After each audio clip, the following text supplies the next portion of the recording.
আল্লাহ রাসূলের দিকে। সবাই বলি কোন দিকে যাবেন? আল্লাহ রাসূলের দিকে। রাসূলুল্লাহর দিকে না, তো দুনিয়ার জমিন আল্লাহর রাসূল একদিকে, আপনারা সমাজের দিকে। যদি সমাজের দিকে যান, হাসরের ময়দানে সমাজের দিকে থাকবেন। যদি রাসূলের দিকে যান, আল্লাহর রাসূলকে ভালোবাসেন, তাহলে হাসরের ময়দানে রাসূলুল্লাহর সাথে থাকবেন রাসূলুল্লাহর সাথে থাকবো আমরা ইনশাআল্লাহ। দুনিয়াতে নাকি শুধু হাসরে? হাসরে ইনশাআল্লাহ। দুনিয়াতে থাকলে হাসরে থাকতে পারবেন, যদি দুনিয়াতে না থাকেন হাসরে থাকতে পারবেন না। তাহলে দুনিয়ার জমিনে নামাজের মধ্যে আল্লাহ রাসূলকে অনুসরণ করব, ইনশাআল্লাহ করব।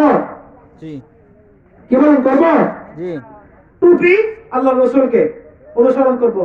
পাঞ্জাবি অর্থাৎ পোশাক কাকে অনুসরণ করে? আল্লাহ রাসূলকে। খাওয়া দাওয়া আল্লাহ রাসূলকে অনুসরণ করে। হ্যাঁ, দাওয়াত দেওয়া সুন্নাত, দাওয়াত নেওয়া, হাদিয়া দেওয়া সুন্নাত, হাদিয়া নেওয়া সুন্নাত, মিষ্টি খাওয়ানো সুন্নাত। মিষ্টি খাওয়া সুন্নাত না? খাবারের পরে মিষ্টি খাওয়া সুন্নাত, জানেন? সবগুলো হবে আল্লাহ রাসূলের অনুসরণ করে। বিবাহ করব পশ্চিমাদের অনুসরণ করে। কাকে?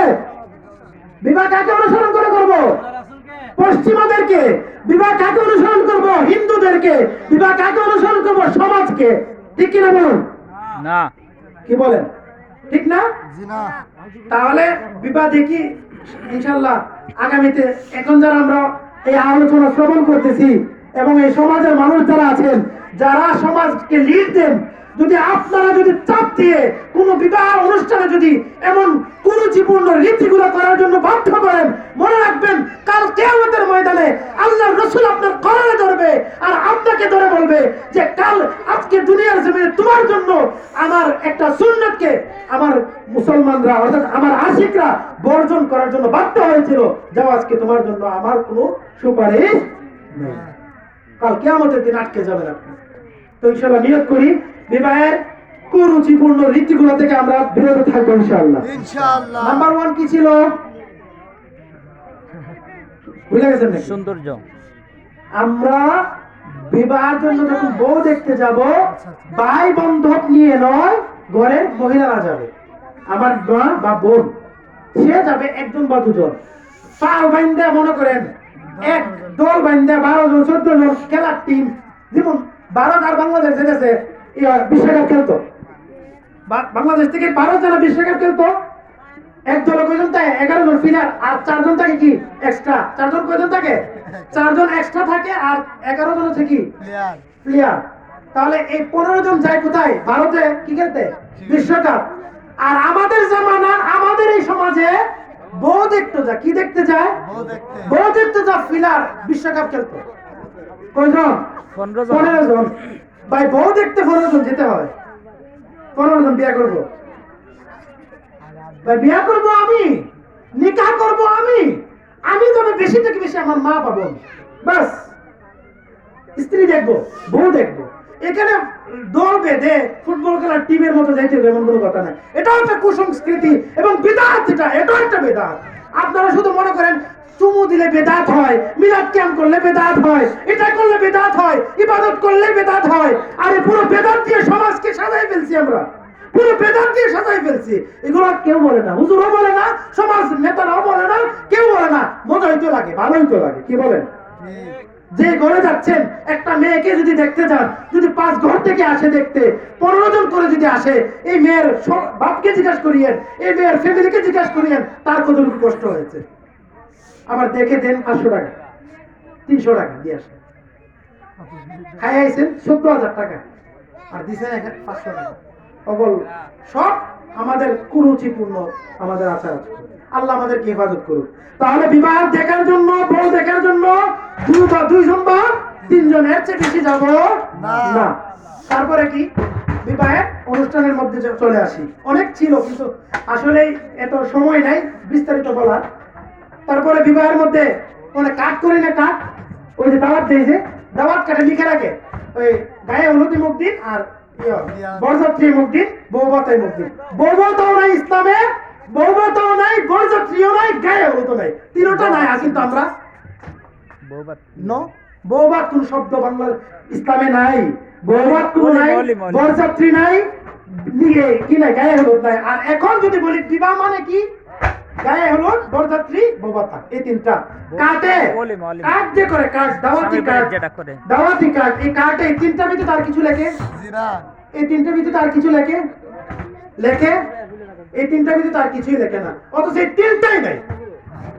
এই তিনটা জিনিস ইসলামে নাই। আপনি বলবেন হুজুর আমার দলিল দেন, আমি বলবো হুজুর আপনি যে আনছেন এটার দলিল দেবেন। আমি ভাই আমি দেখাবো এটা হচ্ছে হিন্দুদের রীতি। আপনি হিন্দু বিয়েতে গেছেন কোনদিন? গিয়ে লিখবেন বরযাত্রী যায়, এখানে থাকে, পরের দিন বৌভাত করে, এরপরে গায়ে হলুদ করে। এগুলো হিন্দুদের রীতি, ইসলামিক রীতি না। আল্লাহ রসুল 11টা বিবাহ করেছেন, একটা বিবাহ তো নাই। আল্লাহ রসুলের মেয়ে ছিল 4 জন, একটা বিবাহ নাই। আল্লাহ রসুলের খলিফা ছিল 4 জন, একটা খলিফাও করে নাই। আল্লাহ রসুলের সাহাবা ছিল লক্ষাধিক, একজন সাহাবীও করে নাই। আপনি কোন থেকে এসেছেন? আপনি কোন আশিক রাসূল হয়েছেন? আপনি কোন প্রেমিক হয়েছেন? আজকে এসে এই সমাজকে আপনি ধ্বংস করছেন। আপনি মুসলমানদেরকে কষ্ট দিলে আল্লাহ কষ্ট পায়, মুসলমানদেরকে কষ্ট দিলে আমার রসুল কষ্ট পায়, মুসলমানদেরকে কষ্ট দিলে আল্লাহর ওলিরা কষ্ট পায়। আপনি আপনি ছেলের এই সময় কিকে ফ্যামিলিকে, মেয়ের ফ্যামিলিকে আপনি এত কষ্ট কেন দিচ্ছেন? সহজ করেন। আজকে বিবাহকে কঠিন করেছেন, সেজন্য রাস্তায় রাস্তায়, ঘাটে ঘাটে, বিভিন্ন বাজারে বাজারে জিনার সংখ্যা বেড়ে গেছে। আপনি হচ্ছে 1 নম্বর কারণ। আপনার সমাজের নেতাগুলো 1 নম্বর কারণ, সমাজপতিরা 1 নম্বর কারণ, মানবরা 1 নম্বর কারণ। আজকে ঘরে ঘরে জিনা, আজকে বাজারে বাজারে জিনা। আপনাদের জন্য যদি নিকাহ সহজ হতো, যদি বিবাহ সহজ হতো, আপনাদের কারণে যদি বিবাহ সহজ হতো, এত জিনা হতো না, এত কুরুচিপূর্ণ আচরণ থাকতো না। আপনার জন্য নিকাহকে কেন কঠিন করেছেন? নিকাহ করলে নাকি 1 ভরি স্বর্ণ লাগবে, 10 ভরি স্বর্ণ লাগবে। নিকাহ করলে নাকি 10 লাখ টাকা কাবিননামা দিতে হবে। নিকাহ করলে নাকি কি জামাই নাকি স্বামীর নাকি অনেক টাকা থাকতে হবে। নিকাহ করলে নাকি 5 লক্ষ টাকার মালিক হতে হবে। নিকাহ করলে নাকি এটা লাগবে, ওটা লাগবে, ওটা লাগবে। এত কঠিন করেছেন। আজকে যুবকরা যুবক হয়ে গিয়েছে, বয়স 22 হয়ে গিয়েছে, 24, 25, 26, 28 হয়ে গিয়েছে, 30 হয়ে গিয়েছে। আপনাদের শর্তের কারণে, নাজায়েজ শর্তের কারণে বিবাহ করতে পারছে না। যার কারণে নারী ঘরে আছে, মেয়ের বয়স অনেক হয়ে গিয়েছে, টাকার জন্য বিবাহ দিতে পারে না, যৌতুকের জন্য বিবাহ দিতে পারে না, এত খরচের জন্য বিবাহ দিতে পারে না। আপনার জন্য এত বিবাহকে কঠিন করেছেন, জিনার সংখ্যা বাড়িয়ে দিয়েছেন। এর জন্য আপনি দায়ী, আপনি সমাজের নেতারা দায়ী, সমাজের যারা সমাজ পরিচালনা তারা দায়ী। আল্লাহ আমাদেরকে হেফাজত করুক। বড় বড় আলেমরাও দায়ী। আজকে কেন এটার ব্যাপারে হুঙ্কার দেয় না? বড় আলেমরাও দায়ী এটার জন্য। কেন এটার ব্যাপারে হুঙ্কার দেন না? জানেন আজকে নামাজ ইসলাম না, নামাজ দিয়ে ইসলাম কায়েম হবে না, রোজা দিয়ে ইসলাম হয়ে যাবে না। সমাজের রীতি যতদিন পরিবর্তন না করতে পারবেন, মানুষকে ইসলামী সংস্কৃতি যতদিন না বোঝাতে পারবেন, যতদিন এই কালচার মানুষের মধ্যে পরিবর্তন না করতে পারবেন, নামাজ রোজা দিয়ে কাউকে জান্নাত দিতে পারবেন কিনা আমি মনে করি না। আল্লাহ তাআলা আমাদেরকে হেফাজত করুন। আমিন। তাহলে গায়ে হলুদ করবো, জিনা বরযাত্রী করবো, কি আগে চাইলা 300 জন আমরা, আমার বন্ধু বান্ধব বেশি, রাক্ষস। আমি তাদেরকে কি বলি? রাক্ষস বলি। যারা বরযাত্রীদের যায় তারা যে রাক্ষস, কারণ তাদের বাড়িতে যদি খাবার না থাকে, খাবার না পায় তারা যায় আরেক বাড়িতে খাইতে। এগুলো ইসলামের রীতি না ভাই। কেন 100 মানুষ দিয়ে মেয়ের বাবাকে কষ্ট দিচ্ছে?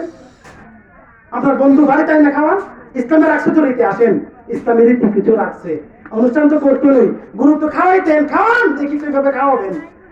কত রীতি রে ভাই, কি বলবো। আজকে রাগ করতেছেন মনে হয়। আমি কিন্তু একদম বাংলা ভাষা ছেড়ে দিয়েছি, একদম গ্রাম্য ভাষা, মাফ করবেন। দেখেন, এই কথাগুলো দুঃখ লাগে, আসলে কষ্ট লাগে। আজকে বলে না মানুষ, করি না আমরা। এগুলো কথা বলতে হবে, করতে হবে, আমল করতে হবে। দেখেন, যে বিষয়টা ছিল যে ইসলামী কিছু রীতি রেখেছে, আপনি খাওয়াবেন তো, গরু আনবেন তো, অনুষ্ঠান করবেন তো, অনুষ্ঠান করেন না, জায়েজ কিছু পন্থা আছে, আমি বলছি। আগে না জায়েজ গুলো বলে দে, তারপরে জায়েজ গুলো বলছি। তাহলে গায়ে হলুদ করবো না, একসাথে বলতে হবে, গায়ে হলুদ করবো না, করাতে দিব না, নিজেও করবো না, করতে দেব না। তারপর বরযাত্রী যাব না, নিজে যাব না, অপরকে যেতেও দেব না, আবার নিজের বাড়িতে আনবো না। আমার বোনের বিয়ে সময় আনতো আবার আমি না বলেন না, তাহলে তো আমি একটু সাপোর্ট করলেন না। বিবাহ যদি না হয়, আল্লাহ তো আমার কপালে যখন আমার জন্ম, যখন আমাকে সৃষ্টি করেছেন, তখন আল্লাহ তাআলা বলেন যাওজান, আল্লাহ তাআলা দুজনকে অর্থাৎ বেঁধে, আমার জোড়া বেঁধে আমাকে সৃষ্টি করেছেন। অর্থাৎ রূহ জগতে আমার জোড়া বেঁধা আছে। যদি নিকা আমার নসিবে রু জগতে আল্লাহ বেঁধে রাখছে, পৃথিবীর সমস্ত শক্তি যদি চলে যায়, পৃথিবীর মনে করো সব নারী মারা গেছে, পৃথিবীর সমস্ত নারী কি হয়েছে? নারী নাই, পৃথিবীতে কোনো নারী নাই, কোনো মেয়ে নাই। আমি শুধু পুরুষ আছি। যদি রু জগতে যদি মনে করেন আমার জোড়া লাগানো থাকে, আল্লাহ যদি নিকা লেখা রাখে থাকে, তাহলে মনে করবেন আমার বয়স যদি মনে করেন 30 হয়েছে, মেয়ে তো সব মারা গেছে, একজন ওই আমার স্ত্রী যাকে রু জগতে লেখা রেখেছিল, ওই স্ত্রীর জন্ম হবে 30 বছর, 20 বছর হবে, 50 বছর বয়সে এসে আমি বিয়া করব, তারপর আমার বিয়া হবে। টেনশন করিয়েন না। জি, তাহলে টেনশন করতে হবে না, ইসলামিক রীতির বিরুদ্ধে আমরা যাব না, ইসলামিক রীতি ফলো করবে, ইনশাআল্লাহ আজ্জা ওয়া জাল আল্লাহ বরকত দেবে।